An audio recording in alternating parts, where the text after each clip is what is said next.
Hi, this is Zach Pence recording with Dave Fleming, and do you want to start out with introducing yourself and your business? Sure. My name is Dave Fleming, and I'm an orthodontist with a private practice located on Frank Avenue in Jackson Township.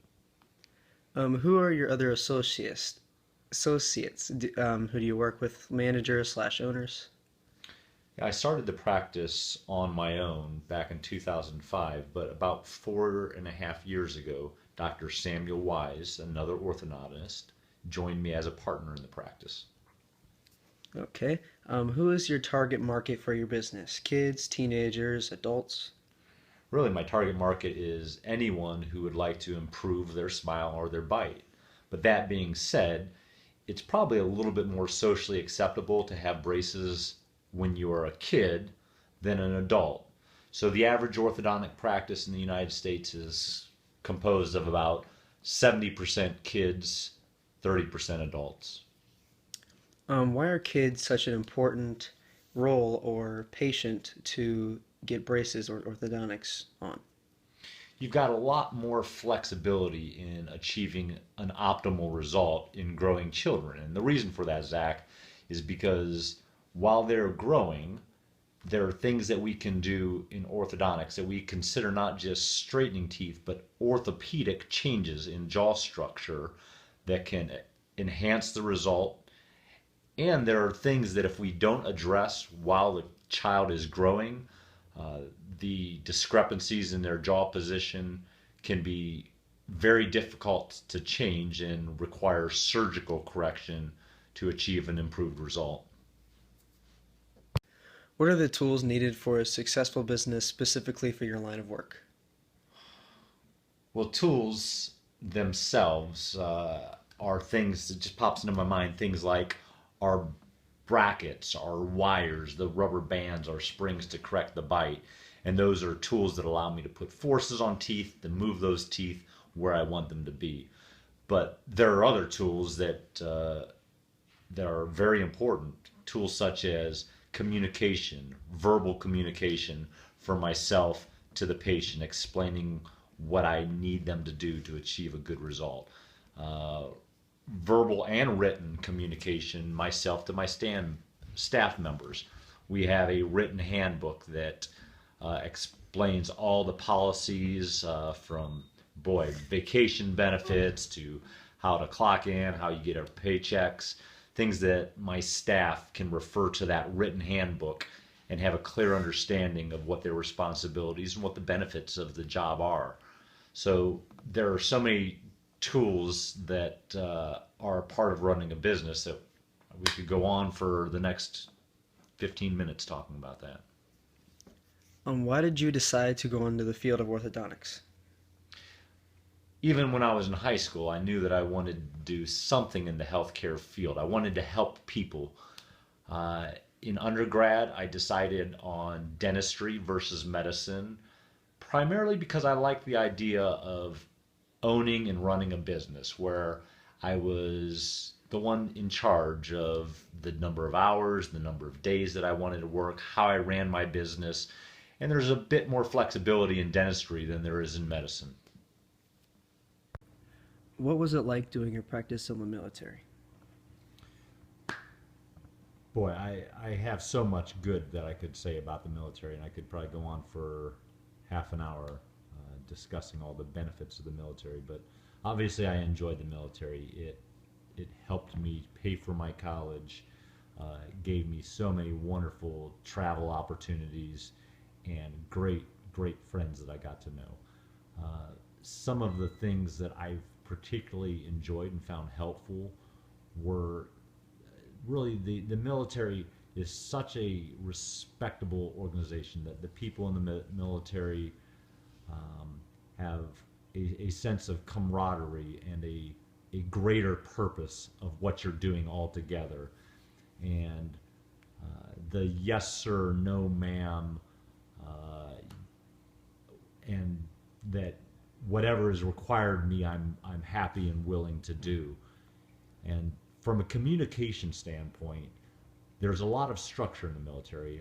For example, every year, each officer was required to write down their written goals from them for themselves, their written communication of objectives, responsibilities that they were going to work on and ensure that they would do a great job with. And then at the end of that year, you would receive an officer's evaluation report. We call them an OER, which once again is a written counseling statement on how those objectives were met and how you rated relative to your peers. And your ability to get promoted to the next rank or your ability to um, accept an orthodontic residency were largely determined by these written officer evaluation reports. Hitting the note on that you said about respect, do you think this helps your communication process with your customers and patients? Absolutely. You know, everyone wants to be treated with respect, and I think that when you are able to look at somebody and clearly show them that you respect them, that you like them, that you have their best interests at heart, I think automatically it disarms some people, and they're very much willing to step back, listen to you, and they want to try to make you happy also because they know that you like them, and they want to show that they're willing to do what you're asking of them. Where did you get your inspiration to become an orthodontist? As I mentioned earlier, I didn't learn much about the field of orthodontics in dental school. There just isn't sufficient time to teach that. So while I was a dentist in the military, a good friend of mine who happened to be a full bird colonel stationed at Fort Carson, Colorado, where I was at, he and I had a lot of common interests. We liked to ski, we liked to bike, and it. He was an orthodontist, and he just kept telling me over and over, Dave, I think you should consider applying for an orthodontic residency. I think that your personality would be a good fit, that it's a, you know, as he put it, it's the thinking man's. He's the one that said it is the thinking man's part of dentistry. And the, you know, the job itself, I mean, he just would rant and rave about it's the best specialty in not just dentistry, but all of medicine. And after a couple of years of prodding by him, I decided to go ahead and give it a shot. Next question. How do you continue to be relevant in your line of work? You know, the last thing I think anybody should do in whatever work is think that they've made it, that they know it all, and that they can now just kind of sit back on their laurels and not try to improve themselves. My practice has significantly changed year by year by year since the time I started it, and I try to continuously look at new and better ways to place braces for my patients so that it's easier for the patient. I try to find new and better ways to straighten teeth, to fix bites. One example, I'll give you two examples. One example would be a technology that we call Sure Smile, where we can incorporate three-dimensional computer and robotic technology to facilitate bending wires to help straighten people's teeth with more precision. And our practice was the first practice in this region to incorporate Sure Smile, and we're very proud about that. Another aspect is some patients are very concerned about the way their smile might look with braces on, and although they would like to straighten their teeth, they're unwilling to show braces.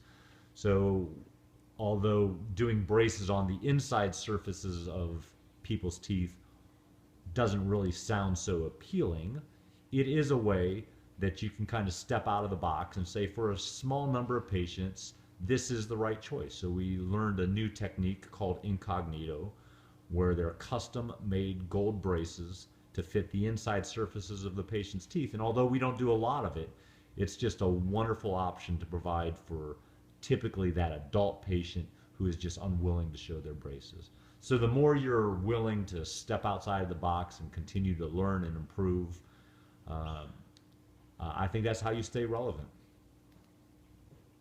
What is your ultimate goal for your business here in Jackson? There are a couple parts to that, Zach. I mean, my business is a job, and I guess I would be remiss to say that as a job, I would like to make a good living for my family. And I'll honestly say that orthodontics is a profession where you can make a good living for your family. Now, that being said, I went into healthcare because I wanted to help people.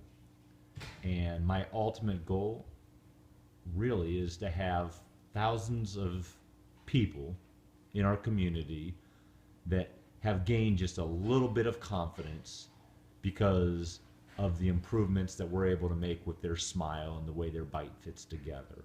So ultimately, I'd like to have what we consider raving fans, where families are so very thrilled with the final result that we were able to achieve with their smile, and with a sense that they were cared for, treated very well, with excellent customer service. And when they talk to their family and friends, there would be absolutely no other place that they would recommend for their family or their friends to go than our office. That would give me a sense of fulfillment of my own quality of work and the way that I was able to treat people and make a difference in their lives. Okay, last question here. Being the owner of your own small business, what do you think is more important, listening or speaking? You know, obviously I do a lot of speaking. I'm constantly telling patients what I need from them, explaining to them how to take care of their braces, how to brush their teeth well around their braces, how I need them to wear rubber bands to correct their bite. So I do a lot of speaking, and I need to be very clear that they understand what I'm asking them to do. And if there's any question, then I need to be able to re-explain to them in a way they can understand. Now, that being said, there's a phrase that beauty is in the eye of the beholder, and I've come to realize that my goals for one patient may not be their goals. And even though I might want to improve their bite, they might be very happy with the way their smile is, and their bite might be comfortable. And rather than me keeping them in braces year after year after year for something that they are unwilling to work hard to change, that's been the hardest part for me, is to step back and listen to the patient and say that perhaps they have a different goal for themselves than I do. And so, although my communication and speaking is very important, I've learned over the years that listening is something that I always need to do more and more, so I know how best to take care of their needs and their desires. Well, thank you very much. This has been Dave Fleming and Zach Pence, former patient of Fleming Orthodontics and Wise Orthodontics.